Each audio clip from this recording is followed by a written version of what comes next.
TJ and Sarah.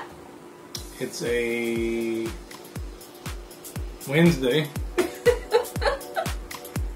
That means it's time for another Keto Conversation. So let's get this started. So first of all, we want to start off by saying Happy New Year. Happy New Year. Yeah, Happy New Year, everyone. This video, I was hesitant at the beginning because we're trying to release this actually a little bit early, but it may not actually make it until Wednesday. So we'll see. So we're saying Wednesday, but it might actually go up It Tuesday. actually may go up on Tuesday, on January the 1st. So we're going to try something that we've never done before. We're going to try to do a kind of tell our story, but it's going to be a montage because we are planning on including photographs as we're speaking. Yeah, so we're going to kind of tell our story on keto and our journey so far, and then hopefully we can insert a pictorial pictures in so you can kind of see before and after and where we are today. So it's a transformational journey. Transformational journey? Okay. Yeah. Sure, sounds good. All right, so we've got notes. We tried to make an outline because we've got to figure out how to tell this story, but then we also have to figure out how to put what pictures are going to add and all that stuff as well. Sarah's already got a transformation video from last year. I think it was last December or thereabouts. Yeah, you are. So she's already got one. And we can link that in the video already. And at that time, you had got down to size 10. Size 10. And so there's been some changes since then, and we're going to hopefully talk about that today, and kind of lay all this out with pictures and just talking about our journey. So how are we going to start this? Do you want to go first, or do you want me to go first? So, I started keto, and we'll talk about this more, but pretty much after you started. I started in September of 2016, and you were the end of December of the same year. Yeah, end of December 2016 is when I started. You had already keto. started losing a small amount of weight. You'd been visiting a dietitian, and you'd already started tracking your food. Yeah, but don't tell my story. Okay. So, shut up, lady! I've got an outline. Let me do it. We both kind of have a similar background as far as just our lives. We both had multiple marriages, now your notes actually said bad marriages. Well, if they were good marriages, I would still be in them. Okay, fair enough. Fair enough. I'm not gonna. I know that between 2008 and 2014, I know that I probably was suffering with depression. I know that. And somewhere in there, I had gotten divorced and remarried. And I weighed way over 300 pounds. I think the most that I'd ever seen on the scale was like 300 and maybe 25 pounds. That was during that period, 2008 to 2014. And I didn't know I was depressed. I'd heard about depression, but I didn't know. I mean, I just felt like I felt, and I had felt like that for years, and so it wasn't anything. I think I went to see someone because my marriage was in trouble, and I said, you know what, there's something. I don't think there's something right with me. I need to check on me. So again, I was at over 300 pounds between 2008 and 2014. So my parallel time period, from about 8 years old on, I was a pretty chubby kid. I was briefly smaller at around age 19, but then I married for the first time at 21, and from then on, I slowly put on weight after the birth of my son in 1997, and that was an undesirable relationship that I eventually ended in 2006.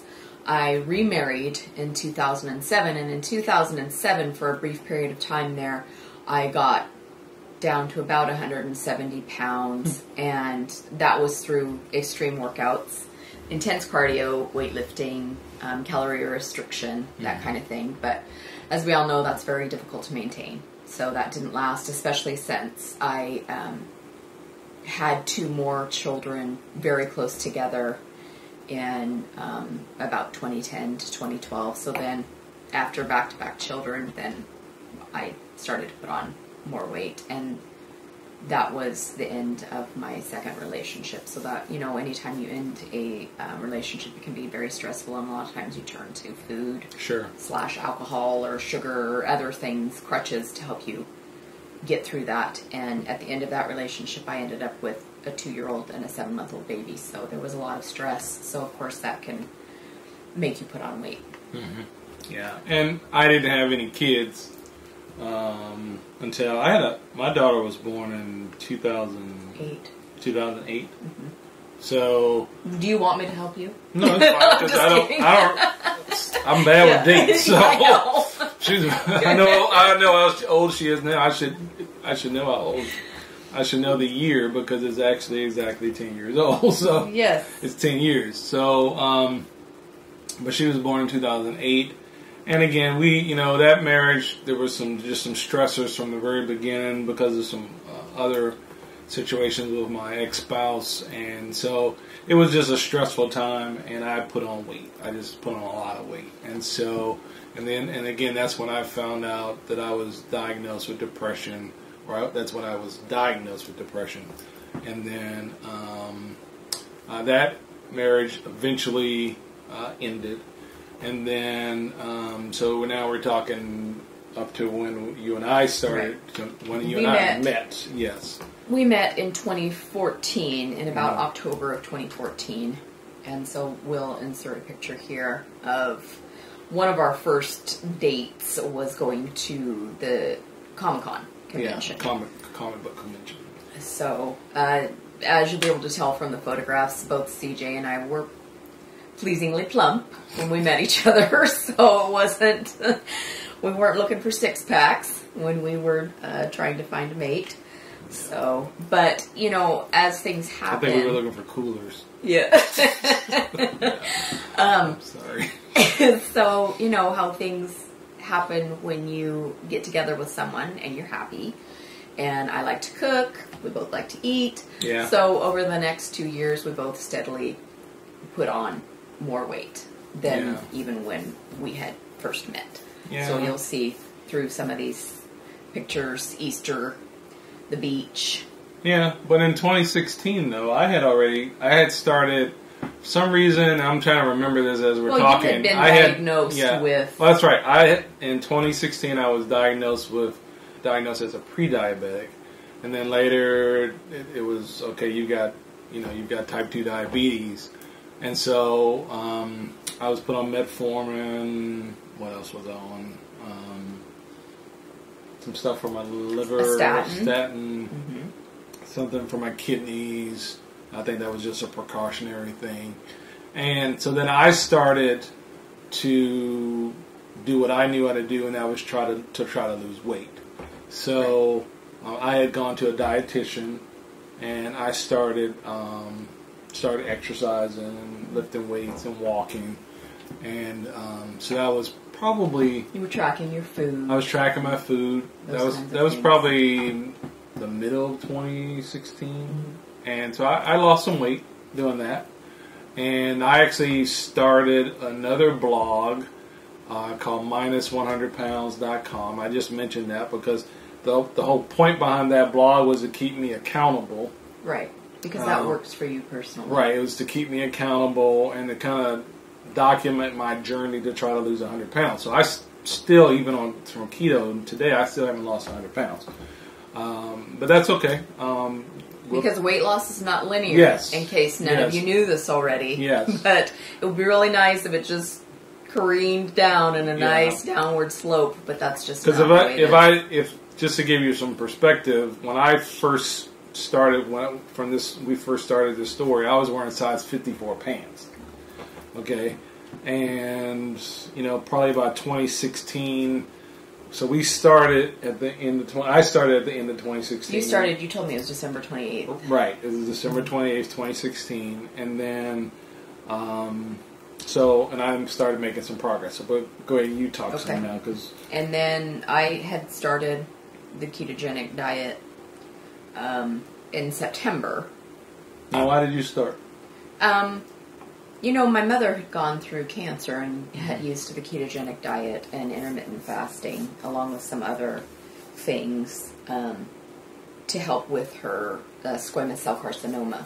And it had been very effective for her. And she had lost weight, not just because of cancer, because she didn't have chemotherapy or radiation, so she didn't lose weight. Because I didn't know she didn't have any chemotherapy. No, she didn't have. She did not have to have anything. I mean, I was there. Yeah, but I didn't realize that. She had surgery to remove the tumor and that kind of thing. She had to have grafts and everything because it was right on her scalp. So they had, to take different areas, but she never had to have radiation or chemotherapy because of the things that she had done alternately. So I saw that it had been effective for her, not just in helping eradicate her cancer, but it had also helped her, because I come from an overweight family. I mean, genetically, my people are not slender. So it had helped her lose a significant amount of weight. So I saw that it was effective for that. So I thought, well, what the heck, I need to do something, because I had seen a few photos that CJ had taken of me at the beach. Yeah, we'll include that. Yes, it will be included. It was included in my original transformation video. And that was the single picture that really pushed me over the top as far as wanting to change my personal appearance and my health. I mean, I had two young children at the time. I still have two young children.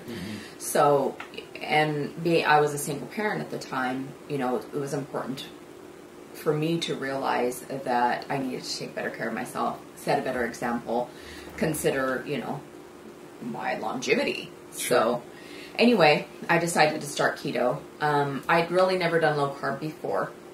I know that my dad had lost a significant amount of weight in the mid-90s with the Atkins diet. And I knew before, I didn't know anything about keto, but I knew about Atkins, and I had actually read the book, the Atkins book, and knew kind of the concept and the behind Atkins induction and the ketogenic diet are pretty much the same thing. Yeah, pretty much the same thing. Right. And so when we talked about keto, it was, I guess it kind of resonated with me because I had read about Atkins, and I remember the induction phase of it. So I just started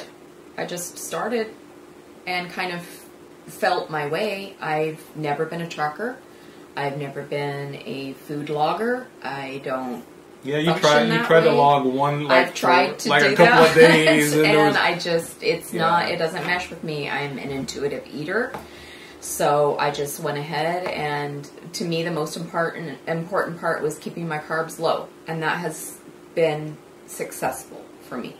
I'm not a weigher. I stopped weighing about a year ago because I found that my sizes were changing much more quickly than the scale weight, and I found that the scale weight was discouraging for me personally. So I stopped weighing a long time ago, and I have no desire to weigh. I think when you stopped weighing, you probably were wearing probably about a size. I stopped weighing at about 175 pounds, and at that point I was a size 10. You were a size 10, and that's when you stopped. And I stopped weighing. I was just done. Now, I'm opposite. I had been tracking already. I probably had a tracking record at one time up to 500 days, and then I had another one up to close to 300 or 400 days, and then I kind of fell off the wagon as far as tracking goes. So I used to track, but so I had also tracked before. I was tracking before keto. I had lost a lot of weight years before this story started. I had lost a lot of weight doing another kind of weight management plan, and I was tracking my food then. So tracking for me personally, it was just a natural thing to do. And I think that's how it is. And you're either a tracker or you're not. And for some people, it's not required. Even today though, I find myself struggling to get back to tracking, and I kind of find myself struggling with the whole intuitive eating thing. And if it's not your thing, it's not your thing. And so, and especially if you find that you suffer from carb creep, You know, where maybe you think you might be eating more. Easy to carb creep. It is very easy to do that. And so again, I'm a big proponent of when you start keto, and this is just from my perspective, that you track. That's just so you can understand what portion sizes are and what this portion size does and how much it equals. And that's just me. And if you find that you're not that type of person, then focus on keeping your carbs as low as possible. As low as possible. As it's already obviously between the two of us, we probably have different carb tolerances. Yes, we do. That's just the way it is. Sometimes it's between men and women. Sometimes it's just metabolically. Some people can continue to lose weight with 50 plus carbs. But you might not be one of them. I might not be one of them. You have to figure that out for yourself. Yeah, and we're talking 50 grams. That's correct. 50 plus grams of carbs. And then I also added intermittent fasting about a year in. So I've been intermittent fasting for about a year now. Yeah. So that was something that I just, the ketogenic lifestyle made me less hungry. And so I just kind of instinctively started eating less often. And then I just deliberately began to eat within a time-restricted window. And intermittent fasting is not essential for the ketogenic lifestyle. No, it's not. Just like you don't have to be practicing a ketogenic lifestyle to intermittently fast. So that's true. You can just do intermittent fasting by itself. They work well together, but you can do one or the either or both or neither. It's all personal preference. Yeah. And you don't need to get all hung up on intermittent fasting, whether to do it or not. Start with keto. If you're just starting with keto, just do keto. Focus on keeping your carbs low and do that. And then you'll figure it out. There's a lot of keto channels, our channel. There's a lot of other keto channels, and you'll figure it out. There's books, too, that you can read. Yeah. And so, let's see. So, let's back to our notes. So, I joined you in December. I joined you into December of 2016. And then I started seeing results, and I was able to, I think probably by March or April within a couple of 2017, I was able to get off of all of my medications. Yeah. So you no longer take any I went in and had my A1C test done. It had dropped dramatically as far as the numbers. You had been on metformin. Yeah, I had been on metformin, and so I slowly was weaned off of that. And I had probably lost, I think when that happened, I probably had lost about 30 pounds. So, but my sizes have been changing. So that's kind of interesting because you may be a person who, keto will transform your body, but again, the scale might hang you up if you're hung up on the scale. I'm not saying I get why we use the scale. I understand why we use the scale because that's a numeric thing that you can see and we can judge, blah, blah, blah. But I'm telling you, if you watch any of our other videos, the scale can lie to you. And I know that I had lost, probably 30 pounds, but I had gone from, I think now on my notes, I think I had started at a 48, size 48 pants. And then I was down to a size 44, probably by the summer of 2017. Yeah. So multiple sizes have been lost. So what we're saying with the scale is that it can be a tool, but it's not always an accurate depiction of what is going on inside your body. In fact, these pictures probably, and this is probably a tip, take pictures. Take photos of yourself when you start. Take photos of yourself along the way. Take your measurements. Take your measurements, exactly. I wish that I had taken my measurements when I started. Yeah, take your measurements. And I took measurements several months after I started keto, but by that point I had already lost inches. Yeah. So I wish that is definitely something that I strongly recommend is take your beginning measurements. Take your measurements. And then also, I would really strongly suggest that you take photographs of yourself. Yes. No matter how bad you think you look, you will look back at those photos later and think with success, and you'll say, especially if you're having a day where you feel chubbier or something. All you have to do is pull up one of those photos and go, okay, I'm doing fine. I'm doing okay. I'm hanging in there. So like I said, I know people on YouTube who have YouTube channels, and they've lost 100 pounds, and they wish that they would have taken pictures when they started, and they don't have any because they were nobody wants right. They were embarrassed to take pictures. They were embarrassed to take pictures, and now they wish that they would have. And so I'm just going to encourage you, take the pictures, because they will later, as you on your keto journey, you'll be thankful that you have those pictures to look back on to see your progress. Because we've talked about this thing called fat eyes, where where you've lost all this and you made all this progress, but in your brain you still see the same person. Like you see yourself every day. Yeah. So sometimes you get, I like to call it, where it's like almost like velocitized when you're on the freeway and you've been going 70 miles an hour. And then pretty soon that 70 doesn't seem very fast. Well, it's kind of the same way. You look at yourself every day and pretty soon you think, I haven't changed, because you're seeing yourself all the time, but really you're going a lot faster than you think. Yeah. So by the summer of 2017, I was down to size 44. And then by December of 2017, I was down to a size 42. And by that time, I had really kind of stopped tracking my weight as much, because I was seeing that, okay, my weight wasn't dropping as fast as I probably wanted to. But, again, these pant sizes were dropping. And now I'm at a size, well, by the summer of 2018, I was at a size 40. And then now I'm at a size 38, 40, depending on how the pants were made. So, again, keto will work, but the way it will work on your body is different for everybody. And your body will spend a good deal of time recompositioning itself, too.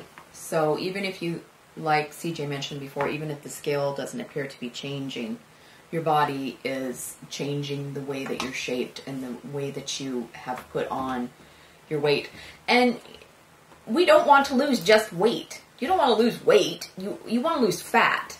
So you don't want to lose your muscle, you don't want to lose bone, you don't want to lose those other things. So it's important that you remember that your focus is losing fat. You want to lose fat. Good point. And that's why sometimes it takes a little bit longer, or it's a different type of journey, because you're not just losing weight.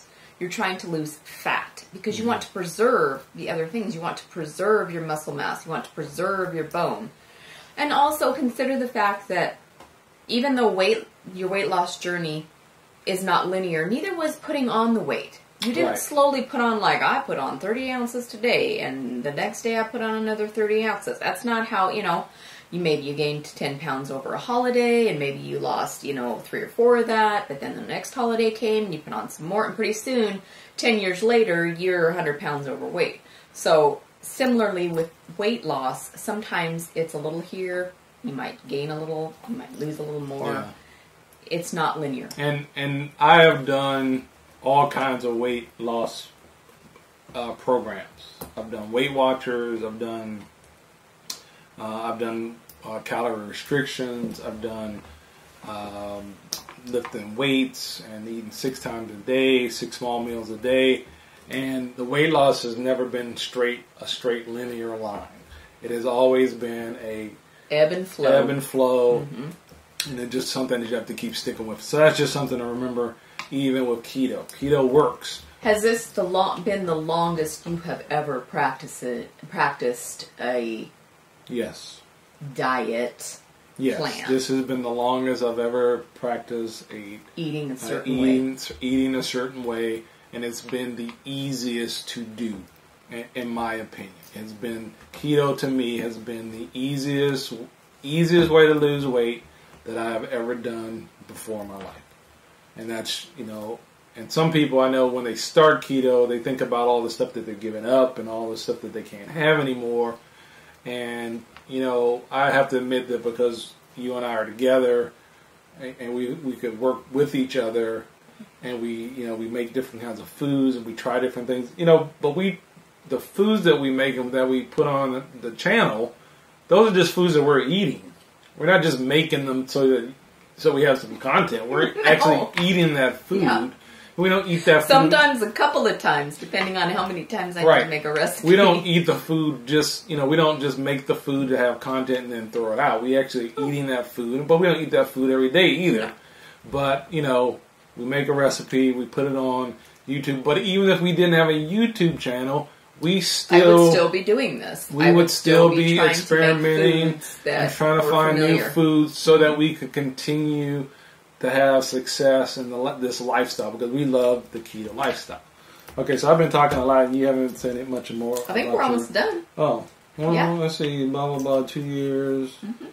You got larger. Yep. Okay. So basically, the last thing that I was talking about is that from my previous transformation video that was at the end of last year, I have gone down 2 more sizes. So at the end of that time period, at the end of that video, I was size 10, and now I'm a size 6, sometimes 4.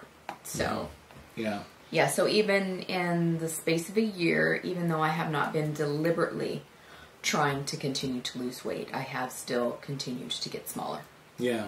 And right now I'm at size 40, size 38, depending on the clothes. You know, one of the things that irritates me now, and this is going to sound funny, is that everything you buy has got stretch fabric in it. Spandex. It's got some kind of, I just find it odd that everything we have that we buy, it's got, I mean, so I'm buying, of course, men's clothes. Even men's and they've pants got have stretch spandex material in them now. And it's like, really? Have we gotten that? Yes, Have we gotten to that point in our society that we've got to have stretch material in everything that we buy? And I'm not saying that to be negative. I'm just saying that as an observation, it's a reality. As I've purchased stuff, because I remember, because I'm so old, I remember that when you would buy a pair of pants, 100% cotton. When you bought a pair of pants, if it was a size 40, it was a size 40. And cotton was not forgiving. Right, and it wasn't going to stretch. There was no stretch. Right, and so, and if you shrunk it, forget it. So yes, it's a blessing to have this, but it's also kind of interesting that, we've gotten to that point in our society. So, right now, I still, in 2019, I want to lose another 30 to 40 pounds. And I'm going to do that by doing keto. I'm going to incorporate more exercise. And, I'm still on the fence about going back to fasting. But I know I'm never going to get off of keto. And I know I want to do more exercising. But not just because I want to lose the weight. But I just really feel like I need to start doing more exercise. And that's just a personal thing for me. Personally, exercise just helps you in so many areas of your life and your well-being. There's never a bad reason to exercise as long as you realize that it's not necessarily a weight loss tool. Yes, because we've lost all this. We've lost the weight and the changes that we've had, and it has not been because we've been exercising. Right. It has but not. Exercise can still help with your bone density, your muscle density. Can help you age more gracefully, keep your muscle tone, prevent osteoporosis. There's all different, helps depression. Yeah. Your mental. Yeah. And we live in an area where this time of year it is cloudy. It's cold and it's dark and it's going to last the rest of your life. That's what it feels like. And so I know... That's from Groundhog Day. Oh, okay. Well, I know for a fact that, because of where we live, it's important for me to exercise because I'm sure that, endorphins. Having dealt with depression before, that I'm also positive that some of it has to do with just where we live and the cloudiness that's always here this time of year. So we just happened upon this video. I'm going to introduce who we are because I know a lot of people don't even know. You don't know who you are? Right. Well, I know who I am. Well, I'm CJ, and this is Sarah. Yes, and Sarah, you'll see Sarah behind the camera most of the time as far as with the recipes. Every once in a while, I'll do a video. You mean you'll see me in front of the camera? Yes. I'm sorry, I said behind. You'll see Sarah in front of the camera. Most people think that I just sit around on my butt and I just walk in to do those taste tests. But the real work goes on. I'm actually the person holding the camera. I'm the person who set up all the equipment. I'm the person who edits the video. Does all the macros, writes the descriptions, all the photos. You guys don't even know how much I curse when it gets to these macros sometimes. Oh my God, you don't even know. Yep. So anyway, but... we're glad you're here. This is our Keto Conversation segment. This one's a little bit different. We do these every Wednesday, and then we do new recipes on Sunday. Again, Happy New Year. We want to be here to help you if you're just starting keto, help you have success in 2019. And we know keto works. We're living proof that keto works. It doesn't just have to be a diet. It can be a lifestyle. And a continuing lifestyle. A continuing lifestyle that can help you lose weight, but also improve your health and so many other different areas. So thanks for watching CJ's Keto Kitchen. We appreciate you being here, and we hope that you have a happy new year. Happy New Year. And a very prosperous new year. Peace.